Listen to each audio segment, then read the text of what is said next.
السلام عليكم ورحمة الله وبركاته. أهلا بيكم. النهاردة بإذن الله هنعمل مع بعض العيش الفينو بأسرار المخابز وأسرار أول مرة هتعرفيها، بعجينة هشة وخفيفة زي القطن. بنص كيلو دقيق هنعمل كمية ولا أروع، كمية حلوة جدا جدا، اقتصادي موفر، النتيجة روعة، ناجح معاكي من أول مرة. المدارس بدأت وبقينا مجبرين يوميا نشتري عيش فينو من بره عشان السندوتشات. بإذن الله في فيديو النهاردة هديكم ملخص كامل وكورس كامل عن العيش الفينو في البيت.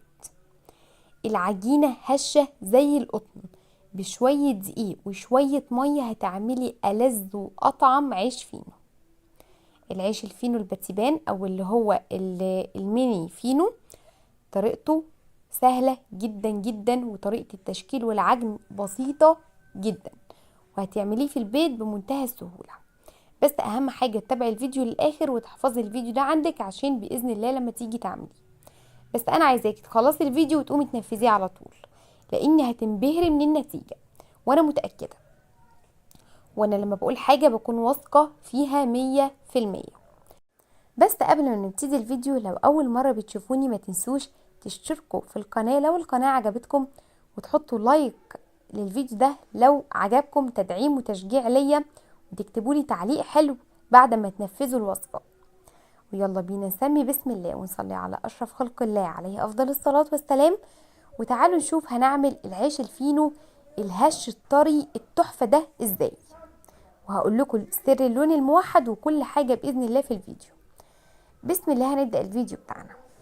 أول حاجة أنا معايا 3 كوبايات من الدقيق متعدد الاستخدامات، وبالتحديد أنا مستخدمة دقيق الأهرام. تمام، 3 كوبايات بالكوبايات المعيارية، ولازم الدقيق انخله كويس جدا. عليه معلقة كبيرة ممسوحة من الخميرة الفورية، ونقدر نستخدم خميرة بيرة اللي هي بتكون من الطابونة، خميرة بيرة بنحط مكعب كبير كده. على ال3 كوبايات من الدقيق 3 معالق من السكر، وكمان ذرة بسيطة جدا من الملح، يعني بتعادل ربع معلقة كبيرة. اقلب المواد دي كويس جدا مع بعضها. هحط ربع كوباية من الزيت، بلاش نكتر زيت، كل ما بتكتري زيت كل ما العجينة بتطلع ناشفة. معلقتين كده كبار من الزيت كفاية قوي، او ربع كوباية، واقل من ربع كوباية كمان من الزيت عشان العيش يبقى طري بياخد لون حلو. معلقتين بس كفاية قوي من الزيت. وهعجن العجينة الحلوة دي بمية فترة من الحنفية، ولا هي سخنة ولا هي ساقعة، مية فترة عادية خالص بدرجة حرارة المكان. لو حابة تعجني بحليب تعلي القيمة الغذائية، ده افضل 100 مرة ويبقى احسن بكتير، بس طبعا عشان يبقى اقتصادي، وهي دي عجينة الافران. ببدأ كده ان انا اضيف المية شوية بشوية واعجن العجينة دي حلوة قوي. هتاخد معايا في العجن كده من 10 دقايق لربع ساعة، كأني بعجنها في عجين. قوام العجينة بتكون طرية بس مش بتلزق، طرية بس مش بتلزق.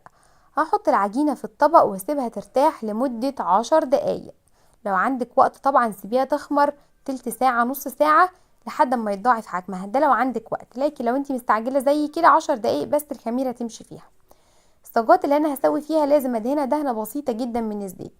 العجينة ارتاحت كده حوالي 10 دقايق والخميرة مشيت فيها، لكن طبعا كل ما بتسيبيها تخمر كل ما بيبقى احسن. بس مش تسيبيها تخمر ان هي تفش بقى وريحتها تبقى خميرة، لا، ما ينفعش نزود في التخمير عن نص ساعة.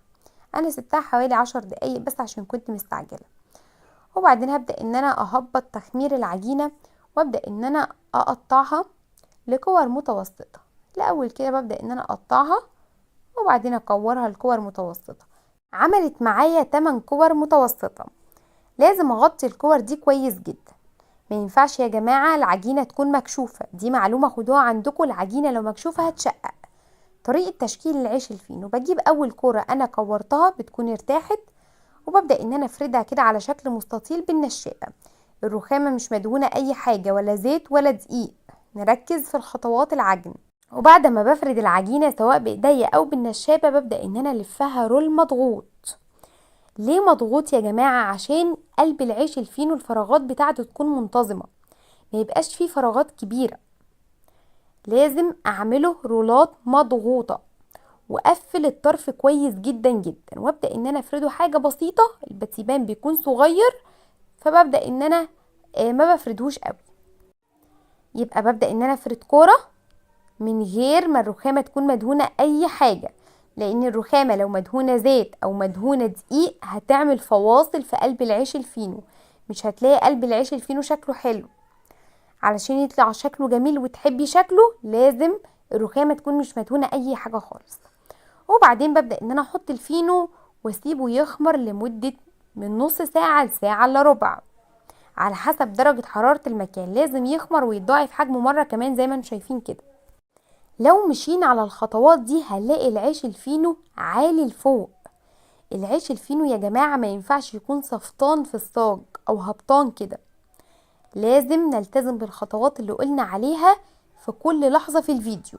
هيطلع معاكم احلى عيش فينو. التسوية المظبوطة، العيش الفينو بيدخل على اعلى درجة حرارة، الفرن يكون ساخن كويس جدا ويكون على اعلى درجة حرارة. العيش الفينو لو استوى على درجة حرارة هادية بيبقى ناشف، لازم يدخل على اعلى درجة حرارة سواء فرن جاز او فرن بوتاجاز. واول ما يبدأ ان هو ياخد لون ببدأ ان انا هدي النار واحرك الصاج كل شوية. تمام، هي دي التسوية. حابة انك تخزنيه في الفريزر بتحطيه في كيس مقفول كويس جدا واحطه في الفريزر، وابدأ ان انا اطلعه على الاستخدام، احطه في الميكرويف اسخنه او اسيبه على الرخامة يفك حوالي 10 دقايق هيبقى طازة وكأني لسه عاملاه دلوقتي حالا. طعمه بقى يا جماعة تحفة، بشوية دقيق وشوية مية، ولكن ريحته والله في منتهى الجمال. ريحته حلوة جدا، العجينة هشة وقطنية وخفيفة، خفية مش طبيعية، يعني انتي ماسكة الرغيف كده اصلا ملوش وزن. حلوة قوي للسندوتشات، هيعجبكم متأكدة. احلى وانضف من اللي بتشتروه من بره 100 مرة.